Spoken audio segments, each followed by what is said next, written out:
Olá pessoal, tudo bem? Meu nome é Erivelton, eu sou empreendedor digital. Antes de começar esse vídeo, eu queria que você, depois que assistir ele, clicasse no link que está abaixo da descrição, porque eu estou ensinando alguns amigos meus a fazer isso aqui que vocês estão vendo na tela, que eles estão começando a ganhar muito dinheiro pela internet através de vídeos no YouTube. Se você tiver interesse em saber como que faz isso, basta clicar embaixo aí que você vai ter todas as informações para começar, beleza? Valeu! Você tem fome de quê?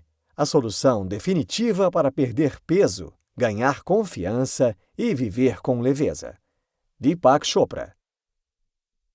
Para muitos de nós, guloseimas açucaradas, refeições gordurosas e lanches com alto teor calórico são impossíveis de resistir. Mesmo assim, raramente consumir essas coisas nos deixa satisfeitos. E se estivermos realmente famintos por algo muito mais gratificante? Neste livro, Deepak Chopra reúne as mais recentes pesquisas científicas e de terapia alternativa para revelar como nossa alimentação excessiva costuma ser um sintoma de fome interior, uma fome de amor, autoestima, felicidade e segurança. Ao mudar nossa abordagem alimentar, podemos curar nosso corpo e mente para obter uma perda de peso permanente, uma vida mais longa e feliz, e bem-estar espiritual. A jornada da perda de peso começa com a sua consciência. Se você parar para observar, existe um cuidado muito maior com a saúde e a alimentação em geral hoje do que algumas décadas atrás. O hábito de fumar, por exemplo, parou de ser tão naturalizado e presente na sociedade e passou a ocupar o lugar de algo que deve ser evitado se você quer uma melhor saúde. A palavra orgânico também ganhou cada vez mais importância e espaço nas prateleiras e pratos. E as pessoas parecem estar valorizando e se educando melhor sobre os termos que envolvem a alimentação. Mas mesmo com todos esses pontos a favor, o número de pessoas com obesidade é alarmante. E o motivo desse excesso de peso, que traz tantos outros malefícios, é simples. Muitas pessoas ainda não encontraram sua dieta ideal. Muitas delas optam por regimes que implicam num tipo inadequado de motivação, com um longo caminho de sacrifício e privação, e que raramente levam ao resultado desejado. Afinal, não se trata apenas de privar-se de tudo só para sofrer um efeito contrário depois, porque a dieta foi muito difícil de manter. É sobre dar ao seu corpo o que ele precisa e fazer disso uma tarefa agradável. Mesmo que os obstáculos pareçam muito grandes, é importante não desanimar diante do próprio excesso de peso. O desejo insaciável por alimentos doces, salgados e gordurosos está em você por algum motivo. Resta você criar consciência sobre ele e descobrir a real fome que existe em você. A ligação entre mente e corpo. A fome é uma das mais poderosas mensagens químicas enviadas pelo corpo ao cérebro. E não há problema algum quando o seu corpo está, de fato, precisando ser reabastecido para funcionar adequadamente. Mas o problema da fome é que ela pode acontecer ainda que não exista a necessidade de comer. Sabemos mais do que nunca que comida pode ser viciante. Então, para encontrar o equilíbrio entre a relação de sentir fome e ter real necessidade de comer, é necessário criar consciência sobre o corpo e manter também a mente sã. A abordagem mente e corpo funciona porque existe apenas uma coisa: encontrar a própria satisfação. Porque, embora exista a visão de que a comida é feita para acabar com a fome, como uma necessidade física, geralmente as pessoas se alimentam em excesso como forma de preencher outros vazios. Mas esse sentimento de completude é algo que a comida por si só não pode dar. Por isso é preciso alimentar todos os aspectos que envolvem seu corpo e mente. Deve-se nutrir o corpo com alimentos saudáveis, a mente com conhecimento e o espírito com serenidade e consciência pessoal. Da próxima vez que você sentir fome, faça uma pausa e respire fundo. Pergunte-se se a fome está sendo estimulada pelo tédio, por um padrão familiar, pela tristeza ou alguma distração. Quando você identifica quais são os seus gatilhos, você consegue definir se realmente precisa comer ou se pode encontrar uma atividade alternativa que adie a reação a esse gatilho, como ler um livro, ligar para um amigo ou fazer alguma atividade doméstica. É necessário ir além do simples o que comer versus o que não comer. Um regime drástico é muito tentador. Quem não adoraria resolver a realidade do excesso de peso o mais rápido possível? O problema é que, geralmente, essas privações alimentares intensas são uma armadilha. Os Estados Unidos, por exemplo, amam os regimes, mas ao mesmo tempo que grande parte da população se prende a dietas radicais. O McDonald's tem porcentagens cada vez maiores de alimentos vendidos, representando a síntese de todos os fast foods gordurosos e calóricos. E 11% de todas as refeições feitas em cadeias de restaurantes. Isso apenas mostra que dietas drásticas implicam um tipo voluntário de amnésia. Comer demais é um problema que sempre ameaça voltar, e uma vez que alguém saiba que tende a comer demais, está destinado a viver com desejos insaciáveis e a manter uma vigilância constante para não sucumbir a eles. E convenhamos, viver uma vida com esse medo constante da comida não é nada saudável. Enquanto as pessoas acham que é a falta de compromisso que as está afastando no objetivo final, muitas vezes é a pouca praticidade em seguir os regimes que deve carregar a culpa. Quando os pacientes vão procurar ajuda, os médicos receitam sempre a mesma fórmula: uma dieta balanceada com muitas frutas e legumes, sem carne vermelha, tudo isso aliado ao exercício físico regular e proibição de álcool e cigarros. Mas depois de alguns meses, os velhos hábitos parecem falar mais alto. Uma alternativa aos regimes rigorosos é a atenção firme, ficar de olho naquilo que você realmente deseja comer. O cérebro como a chave para mudar a relação com a alimentação. O nosso cérebro é regido por 3 regiões elementares, onde cada região tem algo a nos dizer. Elas são o cérebro reptiliano, o sistema límbico e o cérebro racional. Cada uma dessas regiões nos envia mensagens dos neurônios, buscando um tipo diferente de satisfação. O cérebro reptiliano fica satisfeito se nos sentimos bem fisicamente. O sistema límbico fica satisfeito quando nos sentimos bem emocionalmente. E o cérebro racional fica satisfeito quando tomamos boas decisões. Por exemplo, o cérebro reptiliano pode enviar a mensagem "estou com fome", que o cérebro emocional aceita, porque comer reflete um bom humor. E, portanto, o cérebro racional pode dizer "vamos fazer uma pausa para comer". Esse equilíbrio é natural e funciona em benefício das 3 regiões do cérebro. Nenhuma delas deve forçar a própria mensagem, tirando as outras do caminho na tentativa de ser ouvida. Mas isso é muito mais fácil quando ainda somos bebês e essas mensagens são muito claras. À medida que crescemos, a felicidade se torna algo muito mais complexo. E, nesse sentido, as mensagens podem ser mal interpretadas ou simplesmente parecerem enevoadas. Não à toa, nossas emoções podem sufocar ou aumentar drasticamente a fome.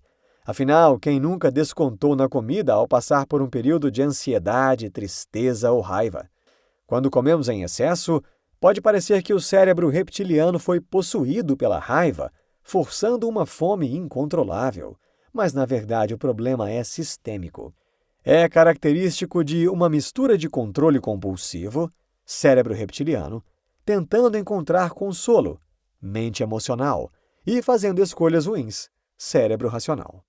Da mesma forma, certas convicções também podem acabar interferindo na relação entre uma pessoa e sua alimentação, como se sentir muito gordo devido a uma imagem mental, por exemplo.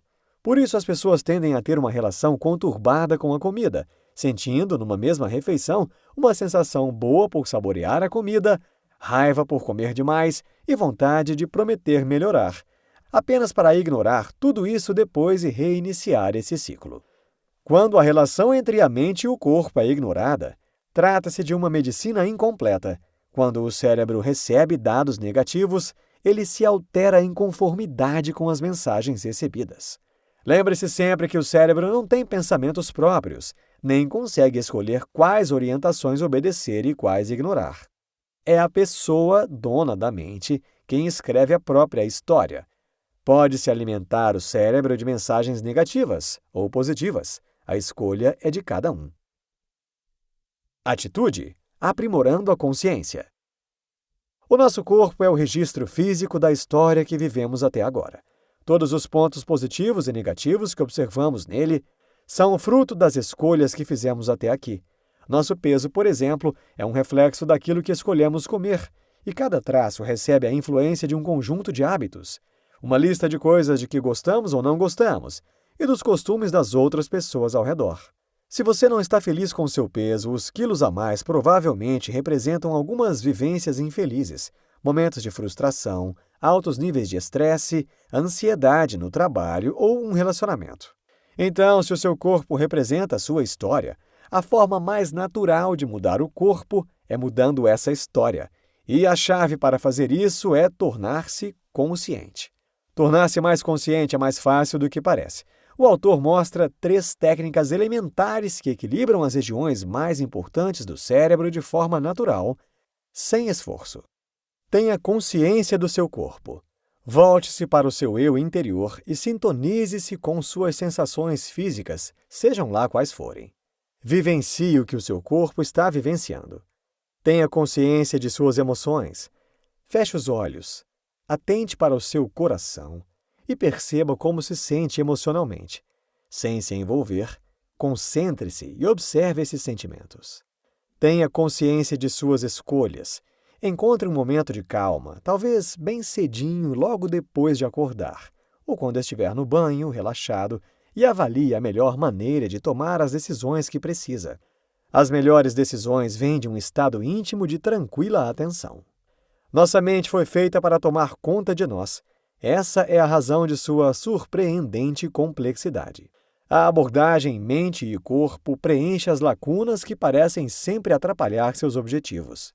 Quando você tenta diversas vezes perder peso e não consegue, isso é um reflexo de que há falta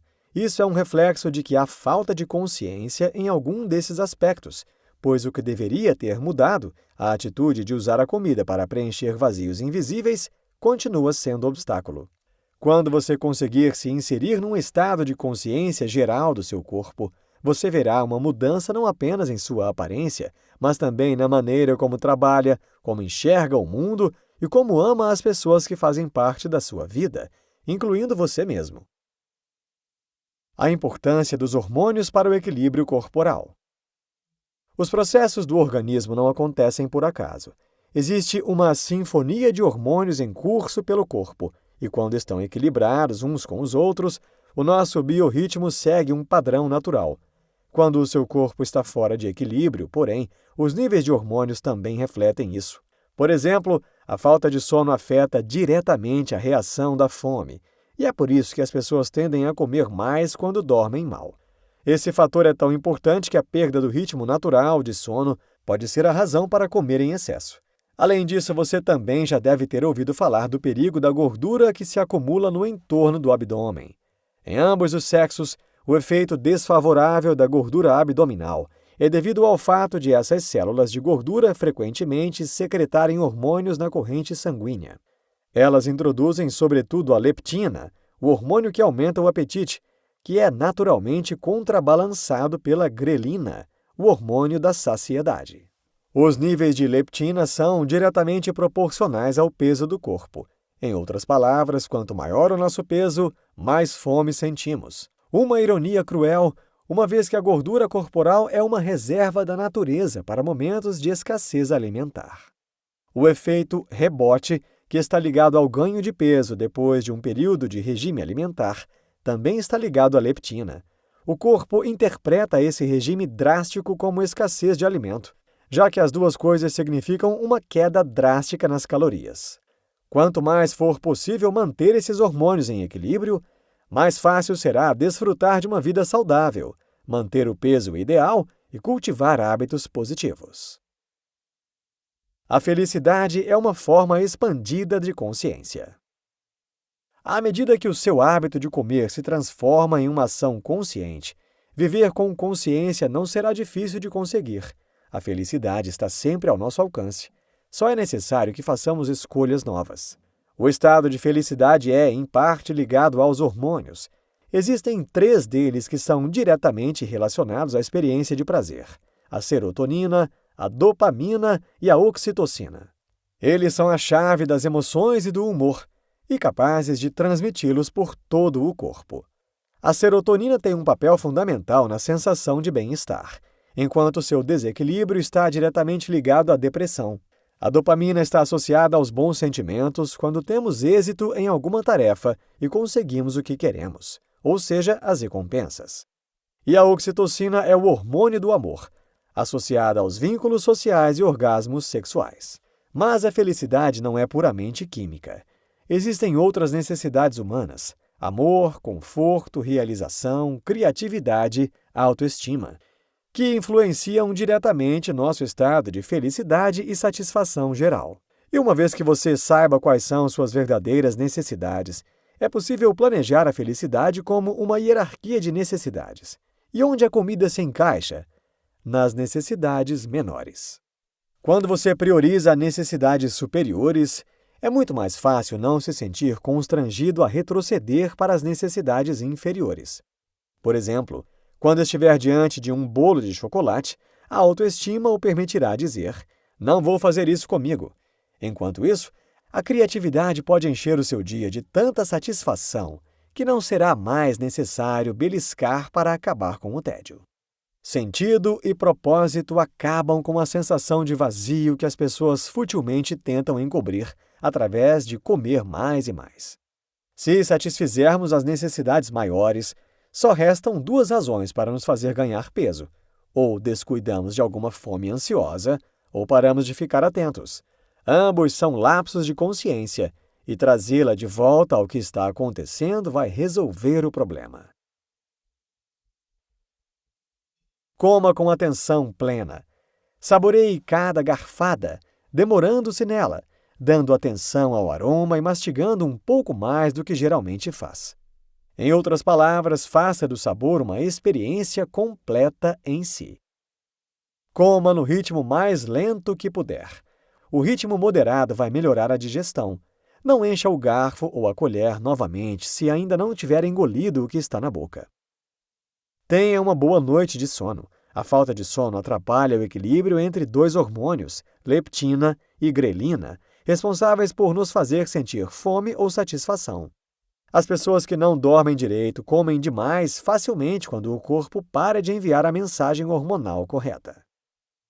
Neste livro, você aprendeu que as pessoas acham difícil mudar seus hábitos. Isso é fato. Maus hábitos tendem a permanecer teimosamente em nós, mesmo quando desejamos que desapareçam. Mas quando você encontra uma grande motivação, isso se torna o seu desejo de felicidade. E a felicidade é o estado de realização. Sentir-se satisfeito não é só uma questão de encher o estômago. É também estar com a mente tranquila, o coração cheio de amor e o espírito calmo. Uma vez que você atinja a consciência sobre o que rege seu corpo, os quilos a mais não serão mais um problema.